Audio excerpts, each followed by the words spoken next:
now playing on Netflix. If the flood doesn't kill you, what lies beneath will. When a Category 5 hurricane decimates a coastal South Carolina town, the storm surge brings devastation, chaos, and something far more frightening. Hungry Sharks. Thrash is now playing only on Netflix. Thrash is rated R. No one goes to Hank's for his spreadsheets. They go for a darn good pizza.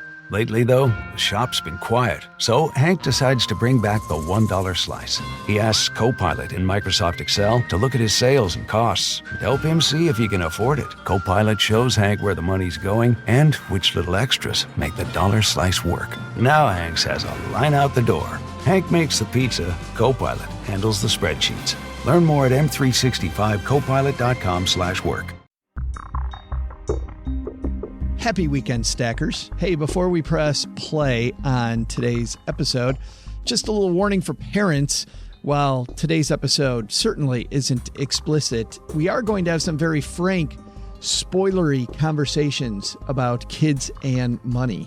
So this might be an episode that you might want to listen to without little ears in the car or in the room. Just, you've been warned. We'll put it that way. All right. On with the show. I'm Liz, the Chief Mom Officer, and when I'm not busy being the breadwinner of my family of 5, I'm stacking Benjamins.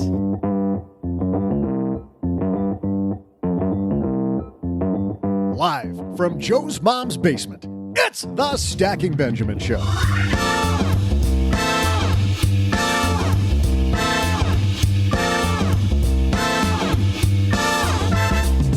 I'm Joe's mom's neighbor, Doug, and looking at my crazy calendar, I see it's National Bavarian Creeps Day.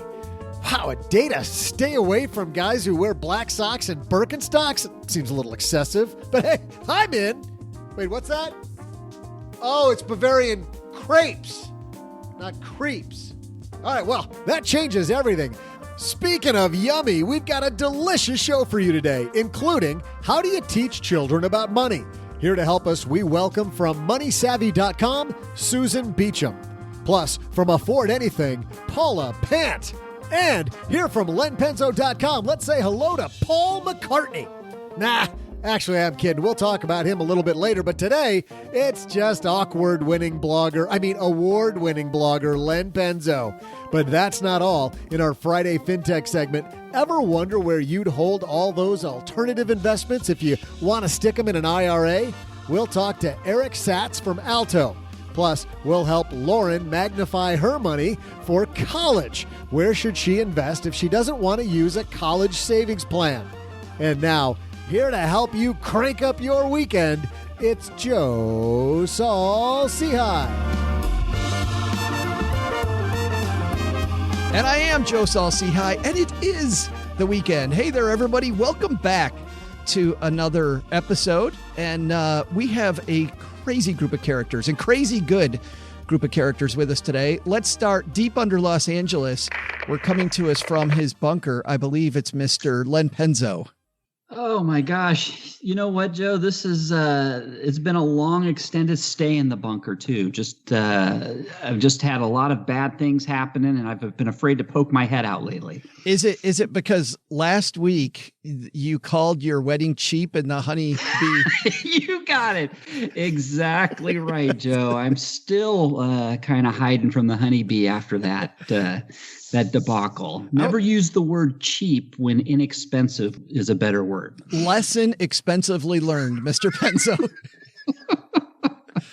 And a woman who, I don't know how to tie lesson expensively learned to Paula Pant. But a woman who's learned a lot of expensive lessons. Yes. How are you?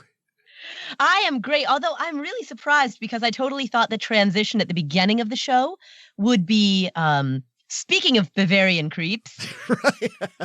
Hey, Len, how you doing? But Len's not a Bavarian creep. Len, are you a Polish creep? No, I'm an Italian creep. Italian creep. Yes. I should have Penzo, of course. Yeah. Yes. Well, good on him. And Paula is a Nepalese creep? Yes, Nepalese, 100%. That is fantastic. Did you know that there's a certain tribe of people in Nepal that have a 355-day-a-year calendar? Totally serious. We have 355 days a year. And then once every 3 years, we have a leap month. That's what I was going to ask is how they make it. So they have a whole extra month. Yes, we have a leap month. At what point don't you just go, you know what? I think we were wrong. we need to revise that calendar. Like, don't you think at some point you go, okay, we got to have a meeting? I think a lot of people in Nepal are going the other way. They're totally convinced that the rest of the world should adopt this leap month, 355-day per year philosophy. I do like it. That's like a party month once every, few years. So that's it's good. bad enough being born on a leap day, but you imagine being born in a leap month? That's a lot of people who only get a birthday once every 4 years or whatever. Len's thinking about moving there so he can go cheaper. It's like, think about it's too late. The years have already racked up. There's no saving me, Joe. Right. Well, and here wondering what the heck she's doing here. And we're so happy she's here to save the show. From moneysavvy.com, it's our new friend, Susan Beacham. Susan, how are you? Well, hello, new friends. I am so happy you're here with us. Tell the 3 people who don't know about Money Savvy exactly what you do. We totally gave up on people your age. And we went right back to pre-kindergarten to teach them the basics of money. Adults, too hard. Kids, amazing. You get to mold their behavior instead of change their behavior. And I can already tell trying to change the money behavior here, it's going to take a lot longer than an hour. Susan's next lesson, don't call people Bavarian creeps. That's the next one. Or Nepalese creeps. Well, we're glad you're here. I absolutely love. Can you describe your piggy bank to everybody? Because I absolutely love your piggy bank, by the way. Well, I learned in my first grade class when I was trying to teach young kids about money that money is very abstract. And so their brains can't get their head around that. So we needed to make the concept concrete. So I had a dream. I was actually on vacation with my kids and my husband with my in-laws. And I had this dream that night of a piggy bank with 4 slots, 1 ear up, 1 ear down, 4 tummies, save, spend, donate, and invest. And I thought, this is it. This is the picture that's going to remind them every time they have money, what do you want to do with it? Because I had been trying to do it with 4 cups, and that was going nowhere fast because cups can be undone if they were tied together. But this piggy bank is such an iconic symbol, so I felt like we just kind of ramped it up for the 21st century kid. How come I never have cool dreams like that? Mine was about starting a podcast from my mom's basement. And look where you are now. And I'm still here 8 years later. Susan, you ever dream about making money by renting out your house while you're on vacation? You ever have that dream? No, that's a nightmare. I don't even like my family to come over. I can't imagine. It is not a nightmare. We have to educate you because thanks to Airbnb for sponsoring this episode of Stacking Benjamins. It's absolutely super. Joe strikes again. Whether you're looking for some side cash or a steady income, hosting on Air. This is the last Airbnb spot they're going to let us do. Hosting on Airbnb might just be the best investment you haven't made yet. Go to airbnb.com/SB to start hosting and learn about a $100 Amazon gift card offer. Terms and conditions apply. We're also happy that Murder Book is sponsoring Stacking Benjamins, a new true crime podcast hosted by best-selling author Michael Connelly, available on Apple Podcast or wherever you listen. Also, be sure to check out Dark Sacred Night, Michael Connelly's latest #1 bestseller featuring detectives Harry Bosch and Renee Ballard. Is the Honeybee working on that one? I know she's a big Michael Connelly fan. I don't know. You want me to ask her? Yes. Hold on. Hey, Honeybee, what's the latest Michael Connelly book you're reading? Well, give me one. She's reading 2. Hold on. Is she reading Dark Sacred Night? Are you reading? What is it? The Gods of Guilt. Right. That's a good one. And Two Kinds of Truth. Those are the two Michael Connelly. I told you she's a huge Michael Connelly fan. Well, tell her she's got to catch up because Dark Sacred Night is his latest, and that's out now. Hey, Dark Sacred Night's his latest, maybe. She hasn't got it yet. Well, I don't know what to do with that. But you know Joe, what you need to do, Joe? You need to put the sound, because I know you can't hear her. You need to put the sound of that Snoopy Peanuts wah wah wah wah wah. Right. Steve, can you help us with that? We do know where she can get it, wherever books are sold, but she should also listen to the Murder Book podcast. We gotta get out of the pre-roll section here and get on with the show. We've got fantastic stuff to talk about, believe it or not. So, what'd she say? Oh, you could pick that up. Yes. She said it's on Amazon April 15th. She says Bosch on Amazon Prime. I guess she's talking about watching Bosch on Amazon Prime now. It's fantastic. All right, we got to move. So let's get this party started. Hello, darlings.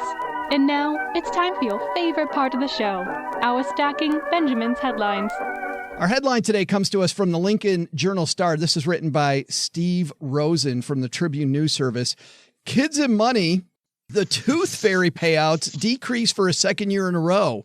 It turns out, Mr. Penzo, that the Tooth Fairy is a little Scroogey now. Well, this is interesting because it doesn't seem Scroogey to me. Of course, my kids are older now, but it says, what is it, $370? It has slumped down from $466 a tooth 2 years ago. I'm shaking my head because my kids now are 19 and 21, and I was going back and checking. I actually wrote a blog post of my own about 10 years ago. Do you want to take a guess what I was giving my kids 10 years ago? You? I'm going to guess $5. A quarter. All right, who's the closest Thanks without a lot, going Susan. over? Hold on. But I get to guess. Finally, I get to guess here. How about a pat on the back and a attaboy? No, I was paying $1 for a bicuspid or a tooth. Yeah, and what are the front ones called? I don't know. Bicuspids, incisors, and molars were $2. $2 for a molar. So that's quite a bit less than the $370 today and $466 2 years ago. I feel like a cheapskate. It says in this piece, by the way, that's a 10% drop or 43 cents from a year ago. It says just released. This is just released by Delta Dental Plans Association. It says they've been tracking the Tooth Fairy annual giving for more than 2 decades. And the data, the piece says, also seems to track the economic mood of the country as measured by the Standard & Poor's S&P 500 index. Susan, do you think this is parents getting their, becoming more frugal? Do you think it is tracking the S&P 500? Okay, no, because I think what parents do when a tooth falls out is they look to one another and they say, okay, who's got change? Does anybody have a single? I don't have a single. Oh my God, all we have is a $5 bill. We can't start with a $5 bill. And I don't think it's linked to what the Fed did. I don't think it's linked to the economy. It's probably at times maybe a little emotional. If the market dropped 500 points, I don't know. Do parents want to take that out on the kid that night? I don't think that happens. I think when I saw these numbers, $4.77, I was thinking, who counts that? Who we used to try to keep each other awake. Mine are 27 and 25 because eventually they would wake up in the morning and there'd be nothing under the pillow. So we'd have to put our hand under the pillow as we were waking them up. So no, I think the Tooth Fairy is complicated enough. And I don't think we link it to the economy.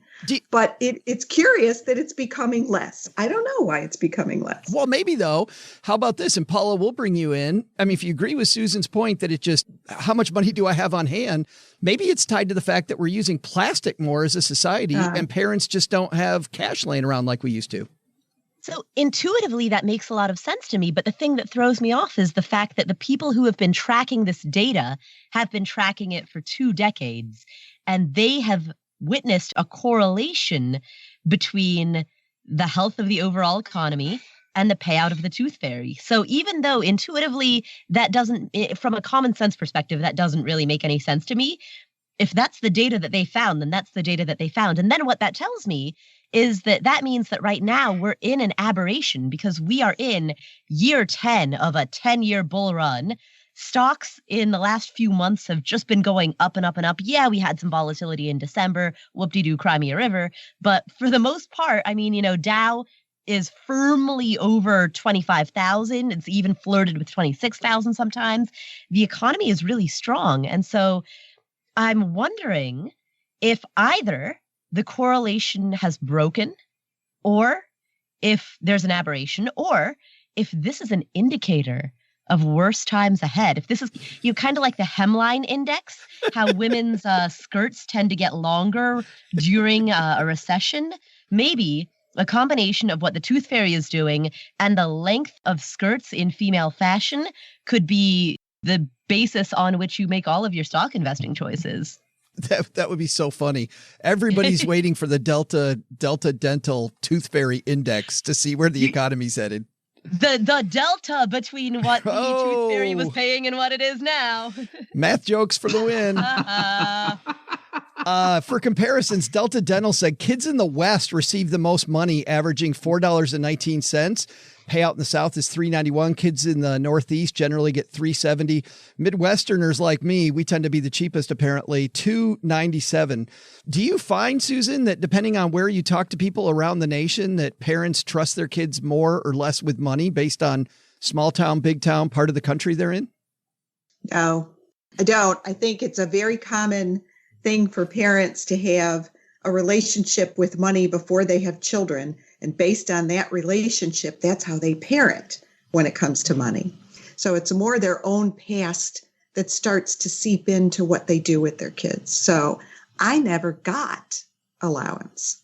I don't know. Did you all get allowance? I'm sorry. I never got Tooth Fairy money. Did you get Tooth Fairy money? Len, did you get Tooth Fairy money? Yes, I did. 25 cents. 25 cents. Okay. And Paula? Did you get? Yes, I did. I don't remember the amount, but yes, I got it. Paula got 7,000. Well, just to be clear, Paula got 7,958 Nepalese dollars, which is like 46 cents. No, actually, I'm glad you brought that up because I was thinking about that after I read this article. The fact that my parents, who were recent Nepalese immigrants, had to learn this brand new cultural practice, and they had to learn it before the internet when there wasn't as much information out there. I don't even know how they found out about the Tooth Fairy and then found out about all of the customs and rituals. But I have a very clear memory of getting Tooth Fairy money. I remember complaining about how much my little sister got. Our Tooth Fairy was very inconsistent, and it kind of went with how many raises my dad had at General Motors. So my Tooth Fairy was very, very frugal as the oldest. The Tooth Fairy that my sister had, who's 8 years younger than me, was a party animal, apparently, a whole different Tooth Fairy. I was looking at this whole Tooth Fairy thing, Joe. I love what they do in Japan. Children throw their baby teeth onto the roof in the hopes that their new adult teeth will grow upward toward them. Aww. I think that's so sweet. And it's so much less harsh than Argentina, where it's not a tooth fairy, it's a rat. And the child places their tooth in a cup of water near their bed, and the rat, called El Ratón de los Dientes, comes and drinks the water, takes the tooth, and leaves a prize. So, rat throwing teeth up, money, it all sounds to me like it's celebrating a rite of passage. Yeah. Susan, I want to follow up on something you said earlier, which was you were saying, how much we give is kind of a reflection of how our parents gave us money. Do you think that most of us need to maybe do a little more than that? We need to maybe think a little bit more seriously about how much we give kids for the Tooth Fairy or allowance or whatever it might be. Well, Tooth Fairy and allowance, two completely different concepts for why you're giving your kids money. But I think that in addition to thinking more about why you're giving it to them, you're probably, as a parent, also influenced by what other kids are getting. So a lot of parents will hear from their kids, I got $1 last night, but Joey walked in with a 20. I mean, that happens. And so you, as a parent, right, you have to have an answer that's a little bit better than that's all I had in my wallet. Oops, I mean, that's all the tooth fairy had in their wallet. You have to be able to at least connect what you're giving to them and what the reason is and why you chose the number. Because I guarantee you, your child will ask the question. So it's a great opportunity to talk to them about the value of money, why Paula got what she got for her tooth. But the way you were parenting always overflows into the parenting that you do. Cheryl and I lived when our kids were growing up, we lived in a neighborhood where most people were way more affluent than we were. So we'd have these stories. Nick and Autumn would get $1 and other kids would get a 20. We would just sit them down and say, now you realize why mom and dad told you should have cleaned your room. And no, I'm kidding. We didn't do that. A little harsh. Possibly the wrong message. That was a joke. Please don't write in. They do give some tips here at the bottom, and I want you guys to weigh in on these. Whatever amount you opt to pay, be consistent. Remember, payments to the first child will set the standard for any other kids in your family. Len, your kids have a little age gap between them. Did your youngest get the same amount as your oldest, or was there some tooth fairy inflation? No, I think I kept it the same. They were close enough. So yeah, that didn't, but I think back to my mom and dad. My mom, she was the youngest of 10 kids. So I could just imagine what the inflation would have been for her. Yeah, right. The second piece on here, consider making payments with different currency or coins. For example, a $2 bill or quarters from the U.S. Mint State Quarter Series. I love that, Paula. That is super cool. I distinctly remember when I was a little kid going into a bank and exchanging 2 singles for a $2 bill. And I prized that $2 bill so much. It's novel. It's rare. Like I felt like I had something that was really, really special. So yeah, I love that advice. $2 bills, especially Joe, in the imagination of a kid. I got to weigh in on this one. What I did for my kids, I went to the bank and I got the gold Sacagawea dollars, the gold coins. And that's what they always got paid in. So they got 2 for a molar and 1 for any other tooth. So, but those gold coins, the kids loved them, So, and then I had a reader tell me, what else you should do is you take gold glitter and you sprinkle the gold glitter like on the pillow. So like the fairy came, which I think is a great idea. Yes. I should have thought, that was too late for, by the time I got that, but that's a good idea. Glitter, my nightmare, but that's a whole nother story. But these ideas are teaching children the different values of coin, which kids don't necessarily get. So if they get a nickel, they think it's worth more than a dime, which is much smaller. And so the Sacagawea, okay, if you can say it, God bless, that pretty gold coin, there's a story behind it and there's a different value behind it. And so it's a teachable moment. And I like at least something happen when you're giving money in consideration for something else, which is a tooth. I love this next piece down here. Beware of double dipping. In my household, the tooth fairy left a monetary gift under my daughter's pillow one time, but forgot to take the tooth. So the next night she put the tooth under the pillow again and got a second payment. Make sure you take the tooth. That's good advice for parents everywhere. Let's switch over from this to allowances, because I know, Susan, you feel fairly strongly about allowances. Where do you sit on allowances? Allowance is expense money. So when you start giving allowance to your child, first of all, you do it in a concrete way. So it's a contract. It's on paper. It's something that they hold and feel and sign their name to. You make the abstract concrete. It's to cover expenses you're paying for as a parent. So it could be lunch at school, it could be a sport, or it could be clothing. And it's given at a certain time of the month, and it's up to the child to come to you with receipts for what their allowance covered. If you gave them, let's say, $100 for a month, and they show up with $80 of receipts, then you say, oh, you only needed 80. So this month it's 80, which will teach them how to take care of receipts. A lot of people like to pay for chores. If you do both, you'd make me happier. What I mean by that is chores are a part of family responsibilities. And eventually you're going to have a child that you've told to clean your room, take the garbage out, get old enough to babysit. You're giving them $10 a week to clean the room and take the garbage out. They start babysitting and they come home with $60 from grateful parents. And they say to you, take your own garbage out. I don't need to clean my room. I'm covered. I've got babysitting money. So it's a slippery slope as children become more independent and start to create their own opportunities for money.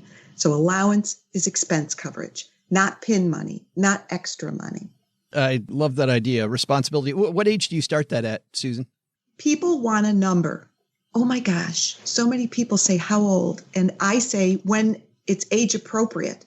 So if I'm in a room of 400 parents and I say, start them at age 8, somebody's going to raise their hand and tell me about their incredibly brilliant child that was doing this at 4. So on average, in an age appropriate way, if your child's asking you about money, they're telling you, I'm getting it. There's something happening here. I see that money's provocative. I'm understanding transactions. Start having the conversations, suggest allowance, but start small so that you don't overwhelm them. If they look that they're not interested, back off and then start again. Start with the oldest and let the younger children watch the success or the failure, and they'll learn from that. It's a privilege. So we don't start everybody at the same time. Yeah. So age 8, if I had to pick a number. Yeah, but I like the idea of basing it on maturity, though. Your results will vary depending on maturity. I like that. Let's get back to the Tooth Fairy here just to end it for tonight, guys. Paula, you first. Big takeaway from Kids and Money here? I'd say the major takeaway is when the Tooth Fairy comes to visit, make it special. Don't just make it whatever's in your wallet. Make it a $2 bill or a Sacagawea coin or some decor like glitter or confetti. Make it something really memorable. Len? Hey, what is it, $4 a tooth? That's 20 baby teeth in a kid's mouth? That's $80 a kid, right? That's what's going to cost you. It's a bargain. It's cheap. And Susan, that's my takeaway. And Susan, it's the Tooth Fairy. What am I supposed to say? That's right. And Susan, you've got the last word. Okay, I say to help all those parents who forget to take the tooth, incorporate Japan's tradition. Go out on the front lawn, throw those teeth on the top of the roof and say, that's how they're going to grow, honey. And then you'll never get caught twice paying for one tooth.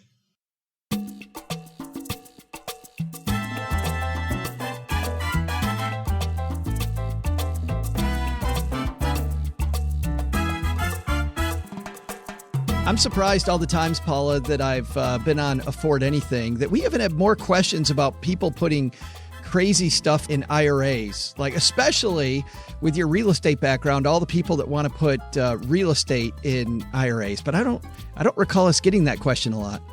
You can certainly use a self-directed IRA to buy real estate, but I don't think that anybody has ever asked about it. Well, and I know I've heard about racehorses in IRAs. I've heard about artwork in IRAs, all kinds of crazy stuff that is not mainstream. And by the way, not meant for everybody. And Paula, you know as well as anybody that real estate inside your IRA, you've got a lot of rules you have to follow, and don't mess them up. Yep. Lots of I's to dot, lots of T's to cross. Can you use an IRA to buy teeth from the Tooth Fairy? I don't know. Maybe the Tooth Fairy is one big IRA, right? That they stick that in after they get the teeth. I don't know. Maybe. Do you think they're flipping teeth? We can ask. We probably won't ask that question. Eric Satz is a guy who founded Alto. Alto is a company in Nashville that actually does this. And once again, not for everybody. Make sure you know all the rules because there are a lot of rules. But let's talk with Eric Satz about Alto and about alternative investments in your IRA.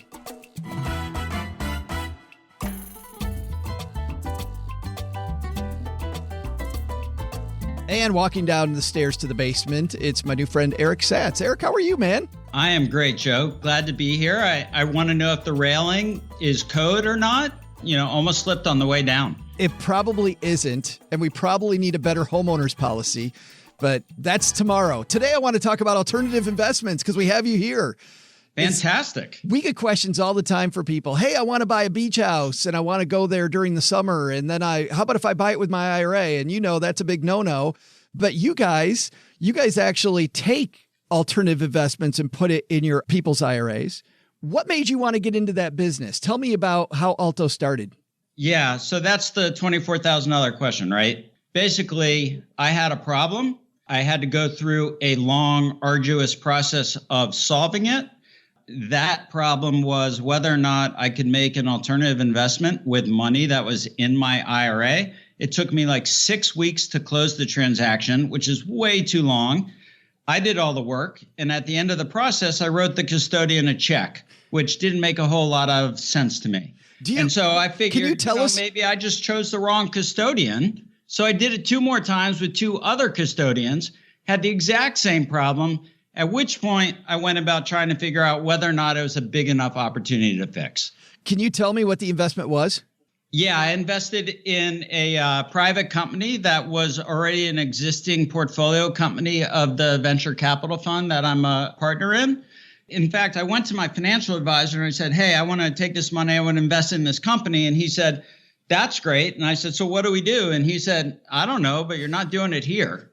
So that was 4 years ago. That was the beginning of the process. And to me, I just can't help myself with problems. And, I'm going to go back and I'm going to say you're a bit of a hero for me because anyone who can host Gene Chatsky on his podcast, I think is awesome. When I was newly married in New York, my wife and I were trying to figure out our finances and she would be on the Today Show and talking about how to do these things. And of course, at the end of every week, we'd be sitting down with Quicken or whatever it was, trying to think, and it's too late. Like you already spent the money, right? Right. And so as a result, I think in part of our own frustration and listening to her advice, we created something called budget balls, which was we filled jars with marbles and we assigned dollar values to each of the marble. Awesome. And you just come home, walk into your apartment and pull the marbles out of the jar.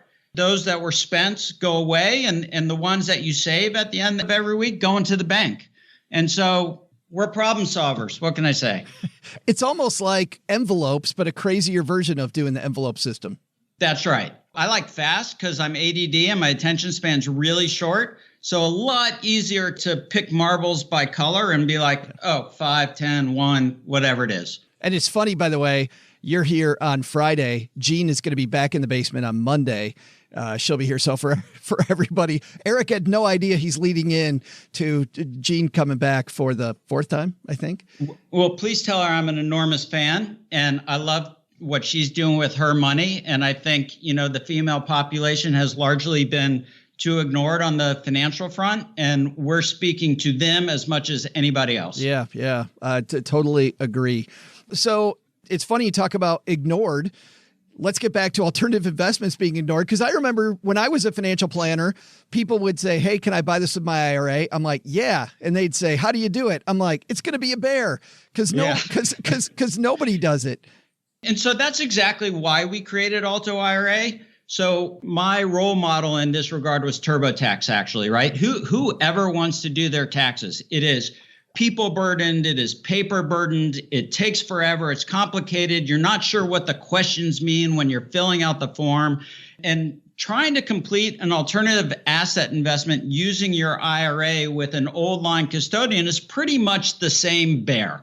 And so what we said was, you know what, if we can rip the people and paper out of the process, build a platform that walks you through it, one question at a time, puts the transfer of asset process from your existing IRA account to your Alto IRA account entirely online, streamlines that, makes it easy to follow and understand, and is cost effective, well, then that sort of feels like the holy grail. And to me, I think about when brokerage accounts were just for wealthy people, and then Schwab came along in the 70s, right, and said, you know what, we're going to do this discount brokerage thing, and we're going to put a store in every corner. And his account growth was, 45,000 to 85,000 to 150,000 to 200. Now he's got 10 million accounts now, right? $3 trillion. IRAs today, 80 million accounts, 401ks, 70 million accounts. By the time we're done, there ought to be 60 million alternative IRA accounts in this country. Let's talk about what exactly alternative IRAs are, because some of our audience doesn't know. You invested in a private company. I opened up talking to you when you came down the stairs, when you barely made it down my stairs. I opened up by talking about a beach house. People own real estate. What are some of the things people can put in an alternative IRA that you won't find at Charles Schwab? So anything that's non-publicly traded pretty much falls into that category of alternative asset. In terms of what you can put in your IRA, there's a set of prohibited transactions, which is actually fairly narrow. So one of those great prohibited assets and prohibited transactions is a second home for yourself. That's a no-no. But what is good on the real estate front is buying a commercial property and leasing it out, or buying a residential property, which you also rent out, right? So real estate's good. Second homes for yourself, bad. The other thing that you can't do is you can't buy collectibles. You could say, hey, the Mona Lisa is a really good investment. I want to buy it, except the IRS is going to shake their finger and say no, right? So you can't buy art. You can't buy Persian rugs. You can't buy antique cars.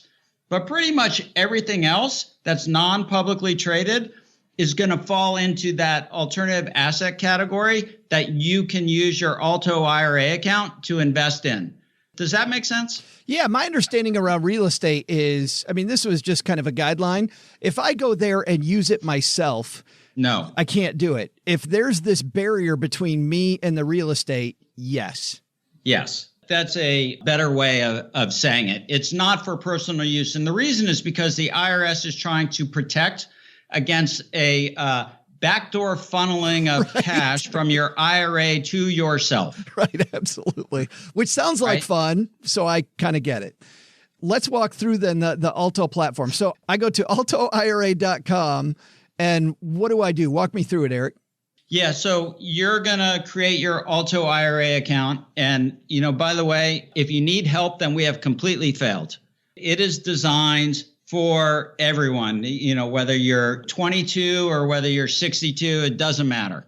Okay. And so you're going to provide all of the necessary information for us to identify who you are. We do what's called a KYC, or know your customer background check, as well as an anti-money laundering check. All of that happens in real time behind the scenes. You don't have to worry. It's not like a credit report thing. So you're not going to get any dings on your credit report. And then what we do is we help you with the process of moving cash from an existing broker dealer, let's just say Fidelity, over to Alto IRA. And so based on the information, personal information that you provide to us, we will go ahead and pre-populate what's called a transfer of asset form. You'll provide us with the account number from your transferring broker. You'll sign it. You'll provide a copy of your account statement. This is how your transferring broker knows that it's actually you requesting the transfer. And once you're done with that, we take over. So we will auto send the documentation to, in this case, Fidelity, this example, Fidelity. We will confirm that they've received it and the details. And then they'll send us the money via ACH or wire. And all along, the system really functions as an automated communication hub. So when we initiate the wire for your money, you get a notification which says, hey, we've initiated the wire. When the money's being sent, you get a notification which says, hey, the money's being sent. When we actually get the money, you get a notification which says, hey, we got the money. And I say this, I know it sounds so simple and basic, but the industry up until now has missed all of this, right? These are just fundamental building blocks for us. This should be, you know, no-brainer type stuff, and it doesn't exist until we've come along to do it. It's amazing, between this and mortgages, I don't know which communication system's worse. Well, this I will say about mortgages, which is nobody will accept an electronic signature. So we've moved that, right? So and by the way, the industry didn't do electronic signatures before us. I have a funny story about an RFP that we received from an investment platform partner, which said, will you do electronic signatures with an asterisk which says it's required for us? And my response, after filling out the RFP, I sent it back saying, I got a huge chuckle about the fact that you wanted to know if an electronic signature was okay. I mean, the whole point of everything that we have done is to streamline and remove the pain for the customer. They're still back with Charles Schwab starting in the 1970s. Maybe. But by the way, I'm just going to say that both Fidelity and Schwab are awesome to work with. Sure. Yeah. They're fantastic. Absolutely. Yep. Totally agree. Let's talk about fees in the Alto IRA, because you talked about you're writing checks, you're doing all the work. They can't hardly do anything. How do you guys get paid? Yeah. So 3 ways, really. There's an account setup fee, which is meant to cover the costs of the Know Your Customer anti-money laundering check, as well as the transfer of your assets from the existing IRA to your Alto IRA. And I want to be clear, we don't take public securities. If you want to transfer private securities from another custodian to us, that's good. And if you want to transfer cash, and we also allow for annual cash contributions to your IRA. So those things are good. And that's a $49 fee. One time, you never get it again.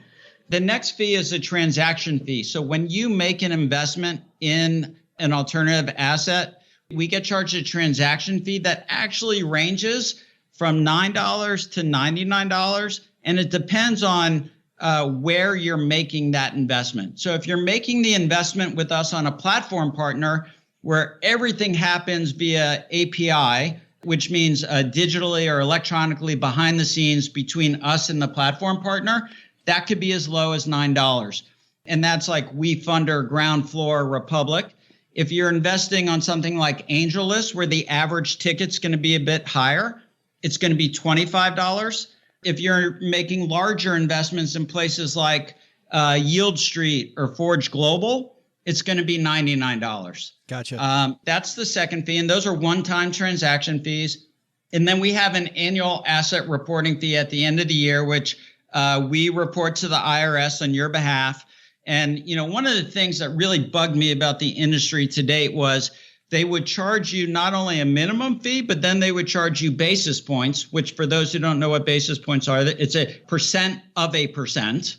Okay, so 1 basis point is 1% of 1%. So they would charge you basis points based on your account size. And I'm sitting here thinking, but you're not doing any work. You're not doing any work. You're not responsible for my investment. And whether it goes up or down has nothing to do with your advice. In fact, you're not providing any advice. And so for us, it's a fixed $99 per asset fee at the end of the year. Which, and to be clear, alternative asset reporting, difficult to do, which is why that number's higher than it would be with a Fidelity IRA. Yeah, so there's an annual evaluation that's involved with alternative asset investing, and we help you with all of that. The site is altoira.com. We'll link to it on our show notes page at stackingbenjamins.com. Eric, thanks for hanging out with us for a few minutes here and going over it. We'll have Mom come down and walk you very carefully back up the stairs. I appreciate that, Joe. Thanks for having me. Hey there, money nerds. I'm Joe's mom's neighbor, Doug. And I gotta say, it's Bavarian Crepes Day, and I'm pretty sure I'm actually allergic to these things because I've had like 12 blueberry crepes so far, and man, do I feel like shit. But even worse, I'm having a heck of a time coming up with any Bavarian crepe trivia. I think Bavarian crepe trivia would have been easier, but let's just do this instead. Today was the day, way back in 1962, that a little rock and roll band named The Beatles released their first album, Please Please Me. While they went on to score 84 different awards, including Grammys, Brit Music Awards, and Billboard Music Awards, here's today's question. How many times were they nominated? I'll be back with that answer in just a moment. And we explain the complicated rules of this game to Susan backstage. Very complicated, Susan, don't you think? Yes, it is. I'm still thinking about them. You are playing on behalf of OG, and the score, because everybody struck out last week, including Paula, Tara Falcone, who played on behalf of you last week. All of our contestants were over, and because we use Price is Right rules, if you're over, nobody wins. The score is OG or Susan, in this case, 5. Len has 2 and Paula has 2. And because Len won most recently, that means that Paula gets to decide. Paula, are you going to go first, in the middle, or last? I will go last. That is weird. And Len, how about you? Middle or first? Let me think. I'm going to go second to last. Yeah, that's also strange, which means, Susan. Thank you. You get to shoot in the dark first. 84 times. Was it 84 times? They won different music awards. How many times were they nominated over their long, illustrious career? 4. Well, it's got to be higher than 84. Because of the fact that they've won 84 times. So they were nominated. I think we have to stick with that number, Joe. Okay. All right. More than 84. I'm going to say 100. Any rationale behind that guess? Absolutely none. Right. None. I am the only person I know that didn't like the Beatles. Is that like a bad thing to admit? Do you know what's funny? Mom didn't like the Beatles.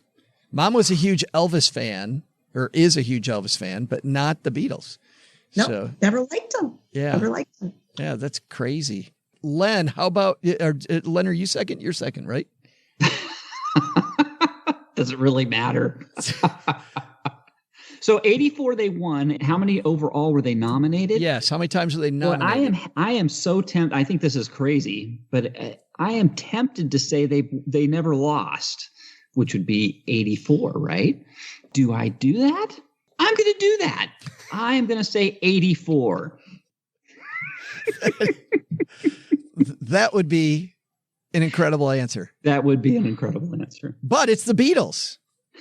It's the Beatles. It is. It's seriously, even though Susan doesn't really like them, Mom doesn't really like them, they won a lot of stuff. Yeah, they're perfect. All right, Paula, what are you going to do with this? Okay, so 84 I'm going to 100. explain my thinking. Now, first of all, given the fact that Len and I both have 2 points on the scoreboard and OG/Susan has 5, we've got some serious catching up to do, and that means I need to play aggressively. Susan's about to get punked, is what you're saying. So as much as I don't want to be a jerk, what this means is that my answer is going to be either 95 or 101. So the question fundamentally is, do I believe that the number of times that they were nominated is in the range of between 85 through 99, or do I believe that it was 101 or greater? My first instinct was that they won half of their nominations, which would mean, of course, that the answer would be 101 or greater. But then again, they are the Beatles. So it is hard to imagine them losing to some fly-by-night. Paula, you're not going to, are you, Paula? You're not. So, okay, I need to close my eyes and really feel out the answers. $1 if you go 102. I think I still have a couple in my drawer. You know what? I think that they were nominated more than 100 times, so I'm going to guess 101. And that's what you get for going first. And yes. Yeah. And Susan, we don't care. OG's got to lose. We're tired of hearing him bragging about his big lead. Yeah. Susan, that will forever be known, and you won't get this reference. But you just got Chelsea Brennan. Or actually, I take that back. Paula just Chelsea Brennan you. That's what it is. Yes. Gonna Google that. You won't find it. Just got to go back in the archives to when Chelsea Brennan was on, because she played incredibly aggressively. All right. Well, I know 2 things. Not only is this the last time Airbnb sponsoring a show, but it's also the last time Susan's coming back. But we'll be back with the answer here in just a second. Well, here we are big fans of earning extra cash, and stacking more Benjamins with Airbnb is a great thing. Thanks to Airbnb for sponsoring this episode of Stacking Benjamins. And whether you're looking for some side cash or steady income, hosting on Airbnb might just be the best investment you haven't yet made.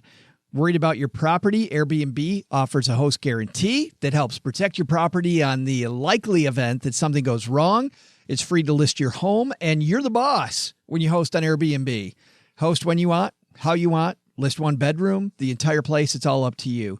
What I really like about this is that, number one, you could be on vacation and have somebody at your house paying for your vacation that you're currently taking.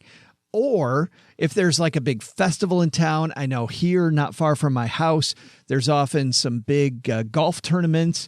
You could choose that weekend alone, and the price tag on an Airbnb during that time is fantastic. So whether you're in a little town like I was in, like Texarkana, whenever they have a festival or a major event, choosing those weekends, choosing big weekends you're away, there's a lot of flexibility. I like the fact that you're in control. I also like that you can connect with people. What's funny is I've met so many cool Airbnb hosts just from my time traveling that I feel like I've got this network now of some pretty cool people from southern France to Italy to Seattle, across the United States. I like all that. Also, if you're community minded, you get to show off your community. I was part of a nonprofit building walking trails around Texarkana. Nothing I like better than showing people what a cool town Texarkana was. And now guess what? I want to do the same thing in Detroit. Badass town if you haven't been here lately. Even if you came here 10 years ago when I used to live here, totally different place.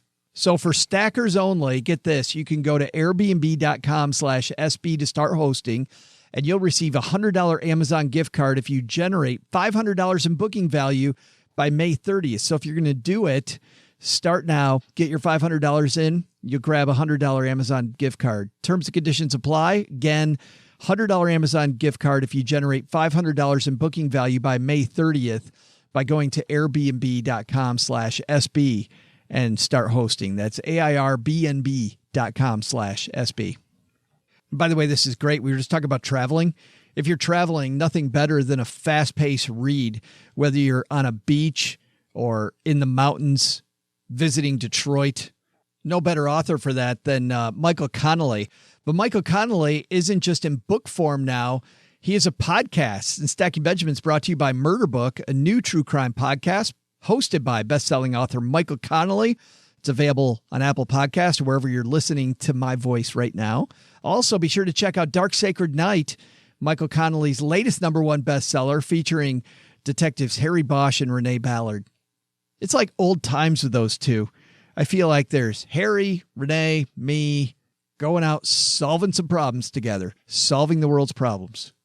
Returning to his roots as a journalist, best-selling author Michael Connolly now presents Murder Book, working with the very detectives who inform his novels and his hit television show Bosch.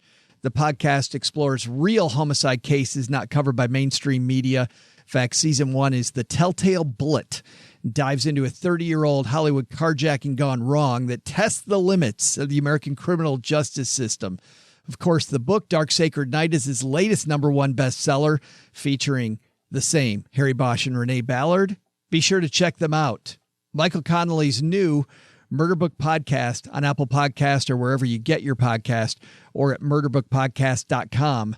That's murderbookpodcast.com. All right. Susan, you guessed 100. You have to be right on. I'm sure you're feeling incredibly confident about that. Oh, yeah. Mm-hmm. I think that would be the best.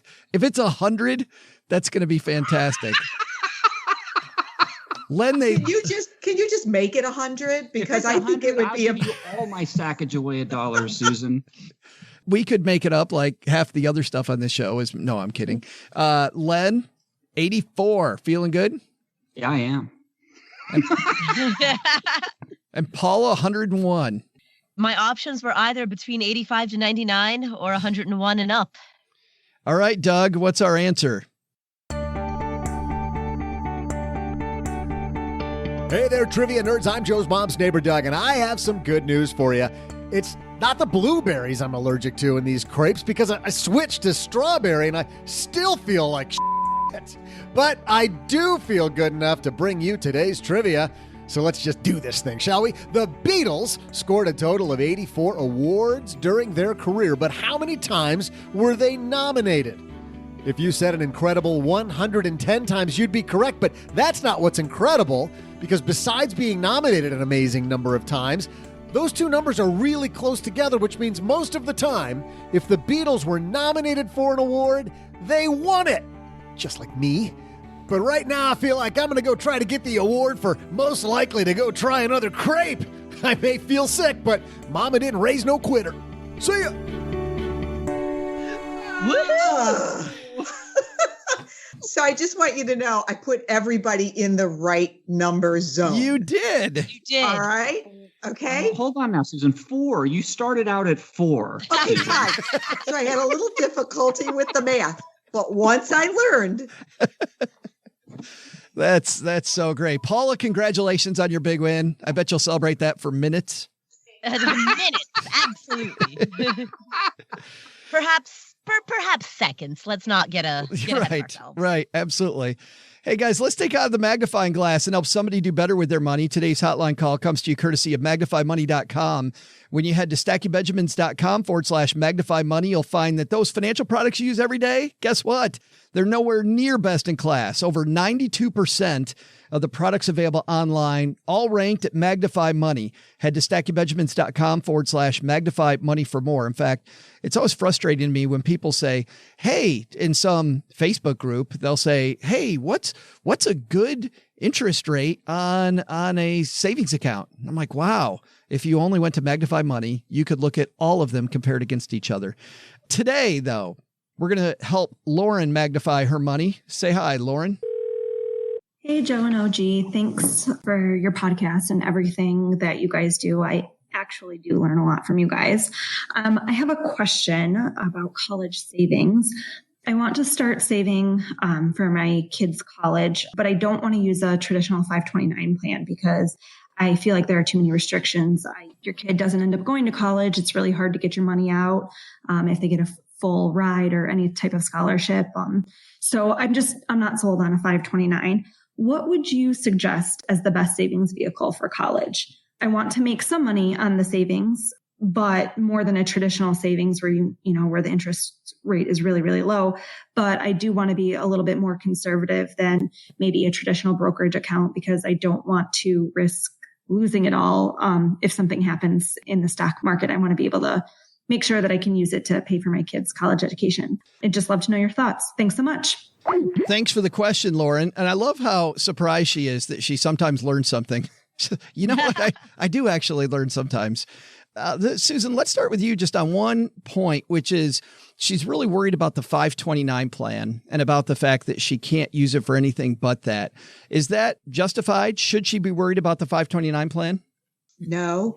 And I think she needs to take a look at the new tax laws and what the 529 plans can and can't do. I think the thing she should worry more about, and the point I want to address, is a risk. So if you're planning on a 529 plan and you're planning on investing outside of a 529 plan, you have to be aware of your time horizon. When are you going to need the money? So you do not want to keep your dollars that aren't in a 529 plan, maybe in another plan outside that. You don't want to keep those dollars in the market.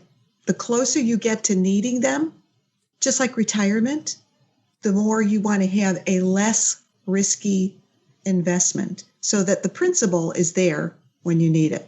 On the other hand, Paula, we've got college costs going up at about 7%. So I worry about when junior's young and Lauren doesn't want to be in the market, that she is going to suffer from another type of risk, which is that her money's going to actually lose purchasing power. Right. Lose purchasing power relative to the rising cost of college, because every year the value of $1 is less and less. Kind of like the tooth fairy money. Right. It's just going down over time. Right. So a couple of options here. I mean, she could offset that risk by making more contributions while keeping the investment conservative. So she could invest in bonds. Go to treasurydirect.gov and buy bonds directly. And that way she'll have a somewhat better return than certainly as compared to leaving it in cash. She could try laddered CDs, or depending on her feelings about real estate, she may or may not think this is a crazy idea. She could buy a property on a 15-year mortgage, and then 15 years from now, when junior is ready to start college, the property's paid in full, at which point you can either use the rental income to pay the monthly bills or sell the property and have one giant lump sum. Knowing that, and probably using the property to pay the bill would be less risky, I would think, because of the fact that the cash flow from that would be easier to depend on than, it might take you a while to sell the house, depending on how soft the real estate is at that time. I just worry that somebody wants to sell a house to pay for college. That house might not sell right away. It might not sell right away. And also, you're going to have to pay taxes on the capital gains from the sale. But a spreadsheet can answer all of those questions, right? Like the beauty of buying a home on a 15-year mortgage and then having that home paid free and clear by the time junior is ready to start college means that now you have two options.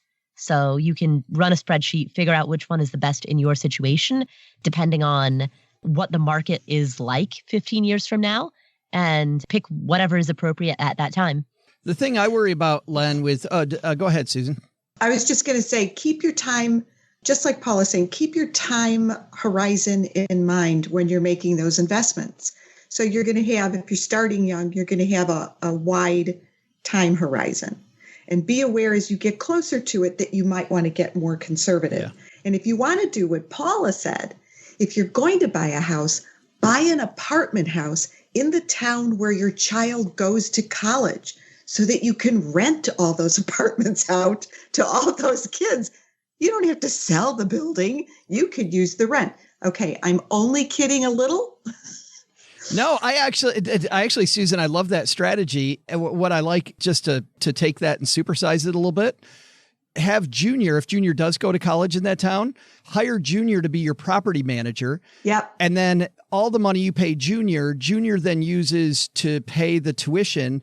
And now you've lowered the tax on all this money that's going toward tuition. You've just given yourself a different tax shelter than a 529 plan. But caution everybody there. It has to be for real work that Junior actually did. You can't just right. funnel a bunch of cash in this, I don't know, Ponzi scheme or whatever. Len, what do you think? Well, actually, here's what I think. If you don't want a lot of risk, you got a long time horizon, try precious metals, physical precious metals. I knew. Laugh all you want, but that is a risk-free. If you're worried about losing what you're putting in, that is totally legitimate. And it doubles as diversifying your overall portfolio and ensuring that as well. So if you're doing that, that's a great way to insure your entire portfolio. And you can use that to save for your kids' college education if you wish. I think we're laughing mostly, Len, because you're so damn predictable. Well, I can see that. When you have a 529, they're unpredictable. You don't even know if your kids are going to go to college by the time, your kids. And then what do? You've got, sure, you can give it off to another relative or somebody like that. But, what if you only have two kids and they both don't go to college? I mean, you kind of stuck. So, but you can still then spend it on yourself, your spouse. You can, yeah, but it isn't only for school, right? It will become the Penzo Family Education Trust. Yeah, thinking right. that you do it, and then you give it to your child.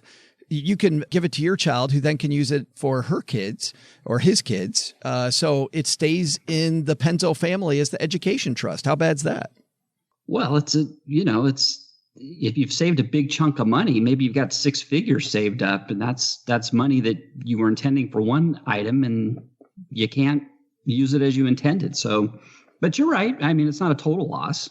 But I appreciate Lauren's. I appreciate Lauren's question. I thought it was a good question. Yeah, me too. Paula, what were you saying? I was saying, well, you just pay a penalty on it. So you save up, say, $100,000, you pay a 10% penalty. Just think of it as paying a $10,000 fee for the risk premium. You still get the other 90 back. Well, and the other thing, Paula, is you only pay money on the growth. And if it's like a lot of those long periods of time with precious metals, there'd be no gain. So you end up paying zero. Yeah. And Len, to be clear, I was not laughing at precious metals. I was laughing at you. Yes, I'm used to. Yes, that's true. Most people do. You ever have, Susan, people you talk to about kids' education funds just want to bury it in the backyard like Len? You mean bury it in Len's backyard? Because I've heard about that. And Len, I think we need to talk about that. I don't think it's a good strategy. You don't tell people where you buried it. Parents have to understand. They don't have to, but I really wish they would understand that it's not just 100% their responsibility to pay for college as well. That there's contributions that their children will and can make through merit and scholarship and working. So it's not a one and done by the parents. I think actually children who do hear early on that there's expectations for them to contribute, make decisions sometimes based on what they know is available. So rather than shooting for a school that's necessarily more expensive, rather than the local school that's less expensive, when it's their money, they're likely to choose something that's a little less expensive. I love that idea, as long as, and when I was a financial planner, I'd see this sometimes. Parents would say, well, my kid's going to work, but then they wouldn't, Susan, they wouldn't take the time to educate Junior on what it was going to take on their end. And I think if Junior's going to work, and I love the idea that parents need to also parent to make sure that the kid has a strategy and doesn't go in blind. Yeah, you've got to open the kimono. You have got to let them understand what the number is and how you're going to get there and realistically what they need to contribute. You're right. Yeah. You have to tell them. Good stuff, guys. Thanks for the question, Lauren. If you've got a question for the show, head to stackingbenjamins.com. And on the top of the page, you'll see ways to ask us questions for the show. Click that link and you'll see all the ways that you can talk to us and we'll answer your question here. That's going to do it for today. Thank you so much, Susan, for hanging out with us today. Thank you very much. It's been fun. Well, Len, I want to know where my money is in your backyard. I'm sorry. I just needed to get that out there. There's booby traps, Susan. There's lots of booby traps. Susan's going to get a weird treasure map in the mail in like a week. Not know what it is. Yeah. That and a metal detector. I'm ready. Well, tell everybody if they go to moneysavvy.com. I know you've always got new stuff that you're working on. What are you working on now over there, Susan? We just finished our pre-K kindergarten curriculum. And we also we're about to get an award for our Official Money Guide for Couples book, which completes the series. It was Official Money Guide for teens, then college students, and then couples, because the first graders I started with when I started Money Savvy Generation, they're now couples. So we had to keep creating books as they were getting older. That's cool. Well, congratulations on the award too. Thanks. That's awesome. Thank you. Len, what's happening at lenpenzo.com? I hope I live long enough to get to the point where Susan's got the book for like the 70-year-old people, because that's the guide for Len. That's next. I saw her writing that down. Len needs a guide. Clearly. Please hurry, Susan. Right. I don't have much time left. Okay. Gotcha. Hey, this week, Joe, a Stacking Benjamins listener and lenpenzo.com reader, Jason from Maine, the latest in the $40,000 How I Live on $40,000 or Less Annually series. Oh, sweet. So Jason from Maine, come on by and see how he does it. Nice job, Jason. And I love that series. He might be the third listener of Stacking Benjamins that's been in that series. Number 3. Yes, yeah. Number 3. And I encourage all Stacking Benjamin listeners to let me know and we can do a story on YouTube. Len wants to encourage everybody to write his blog for him. Do all that work. No, I'm kidding. Head to our show notes page and we'll link to that on our show notes page. Paula, what's happening at that Afford Anything amazing podcast? At the crazy Afford Anything podcast, we are interviewing Todd Herman, who wrote a book about the alter ego effect, which is basically about embracing this inner alter ego so that you can perform at a higher level than what your current self could. Basically, if you flip from being Clark Kent to being Superman, you then perform at a Superman level. So we're talking to Todd Herman about how mentally reframing yourself by creating this alter ego can help you in high pressure situations, like asking for a raise or starting a side hustle and making some very scary calls to new clients. I have so many questions. I can't wait to listen to that one because so many questions. Like, what if I already think I'm Superman? Do I become Clark Kent then? No, you know what's interesting is Clark Kent was actually the alter ego. Superman is who he is in default life. Oh. And Clark Kent was the alter ego that he had to adopt in order to fit into society. Yeah. Yeah. Good point. Yeah. And we'll link to that on our show notes page at stackingbenjamins.com. All right, Doug, take it from here, man. What should we have learned today? Tell you what, Joe, as usual, they probably didn't learn anything, but here's what I picked up. First, worried about how much money the tooth fairy is giving your kids? Let's widen that question and ask instead, how can you use the tooth fairy to teach your kids even more about money? Second, alternative investments? Well, they're not for everyone. Things may be getting easier if you are considering adding some of these to your investment mix. But the big lesson? I've now eaten 16 of these crepes, and I feel absolutely, completely like crap. In fact, I think that's how you're supposed to pronounce that word.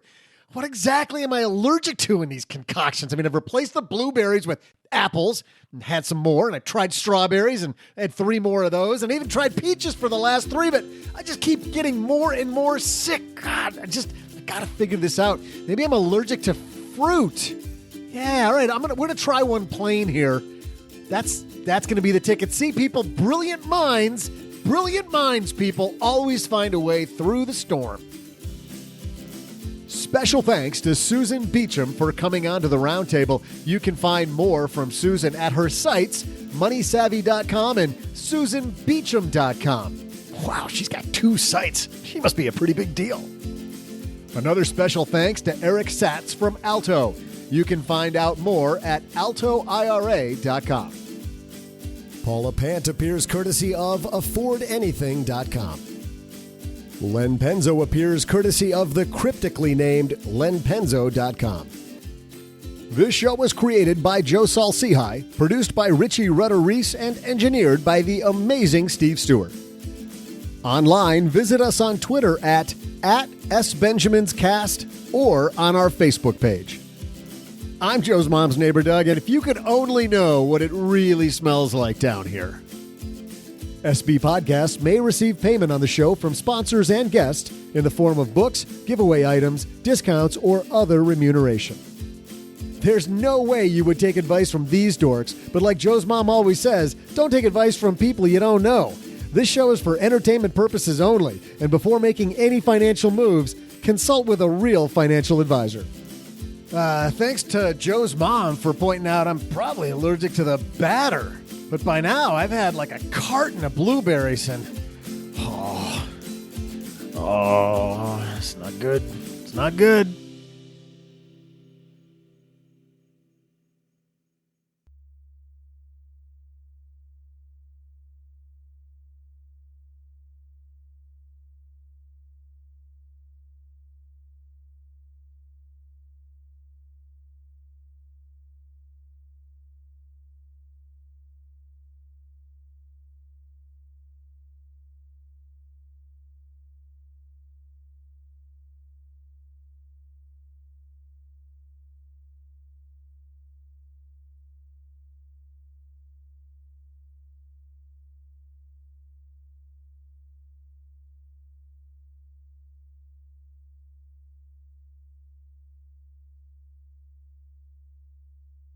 Welcome to the after show, Susan. This is the part of the show that people don't talk about. What happens in the after show stays in the after show. So just so you know the rules. Okay, here. Got it. We don't want to have to come find you later. All right. Right. And I don't want you to find me later. She'll be in my backyard with a metal detector, Joe. Yeah, a metal detector and a shovel. Right. Something's happening there. Yeah.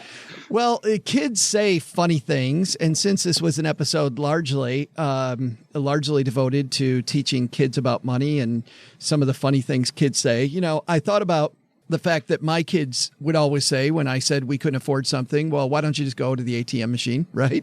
I mean, there's always more money in the banana stand. So So I was thinking, what are some crazy things that maybe kids around you or you maybe said? But before we do that, Len, you had a very serious thing you needed to get done. Yeah. Paula mentioned she has 2 baby teeth. I do. Right? I do. I have 2 baby teeth. For the dentists and the orthodontists who are listening to this and who are horrified right now, I don't know the name of the teeth. Like, I don't know exactly how to identify them. But when you look at my bottom set of teeth, they are, how do you say? Like, eye teeth? They're what? Eye teeth? I don't know. I don't know what they're called. Incisors? They're not like, so you've got like the 6 or so teeth that are in the very, very front. And then they're the ones that are right on the side of that. Both of them are baby teeth because there were never any adult teeth underneath them. So there was nothing to push the baby teeth out. So the baby teeth just stayed. And then because they're baby teeth, the teeth around them have collapsed in. And I don't have dental insurance, so I've never dealt with it. Goodness. The importance of insurance. Well, Paula, I wanted to ask the Magic 8 Ball if those teeth are ever going to fall out on their own. So if you don't mind, can I ask the Magic 8 Ball? Absolutely. So Magic 8 Ball, will Paula always have those 2 baby teeth in her mouth?